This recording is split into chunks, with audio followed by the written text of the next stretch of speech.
1997 की blockbuster film border में जिस जांबाज योद्धा का किरदार अभिनेता सुनील शेट्टी ने निभाया था और जिन्हें फिल्म के अंत में तिरंगे में लिपटकर शहीद होते हुए दिखाया गया था,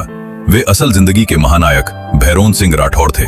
जो उस युद्ध में मरे नहीं थे बल्कि 2022 तक जीवित थे। और जेपी दत्ता की इस फिल्म ने बिना उनकी अनुमति के और बिना उनके जिंदा होने की परवाह किए उन्हें पर्दे पर मृत घोषित कर दिया था। लोंगेवाला की उस ऐतिहासिक रात जब पाकिस्तान के 45 चीनी T-59 टैंक और पूरी ब्रिगेड भारतीय सीमा को कुचलने आगे बढ़ी, तो सेना की 23 पंजाब रेजिमेंट के साथ सीमा सुरक्षा बल BSF के लांस नायक भैरोन सिंह अपनी टुकड़ी के साथ डटे थे।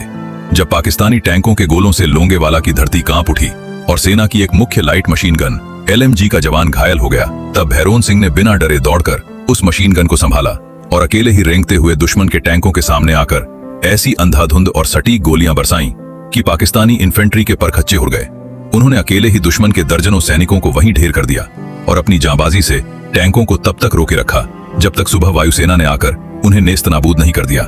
जिसके लिए उन्हें सेना मेडल मिला।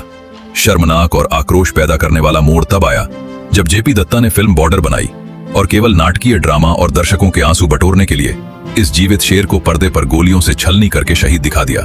फिल्म मेकर्स ने इस बात की बुनियादी जांच करने की भी जहमत नहीं उठाई कि जिस वीर की कहानी पर वे करोड़ों रुपए कमा रहे हैं, वह वीर जोधपुर के सोलांकिया तला गांव में बेहद तंग हाली और गुमनामी की जिंदगी जी रहा था। भैरोन सिंह के जीवित होने के बावजूद फिल्म में उन्हें मृत दिखाने से उनके गांव और समाज में गहरा आक्रोश था, क्योंकि जीते जी किसी को शहीद दिखा देना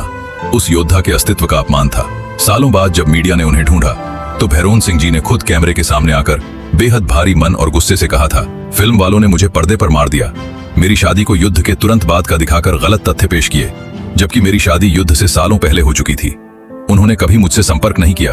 और न ही कोई रॉयल्टी या आर्थिक मदद दी। यह भारतीय सिनेमा का वह कड़वा और आक्रामक सच है जहां पैसे कमाने के लिए एक असली जीवित परमवीर के इतिहास को मरोड़ दिया गया और वे अपनी अंतिम सांस दिसंबर 2022 तक इस बात की टीस लेकर जिए कि जिस देश के लिए उन्होंने टैंकों के आगे सीना ताना, उस देश के सिनेमा ने जीते जी उनका कफन तैयार कर दिया। किन लोगों को इसके बारे जानकारी थी और किन लोगों को आज तक यह बात पता नहीं थी,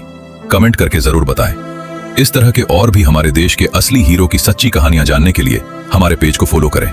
जय हिंद, जय भारत।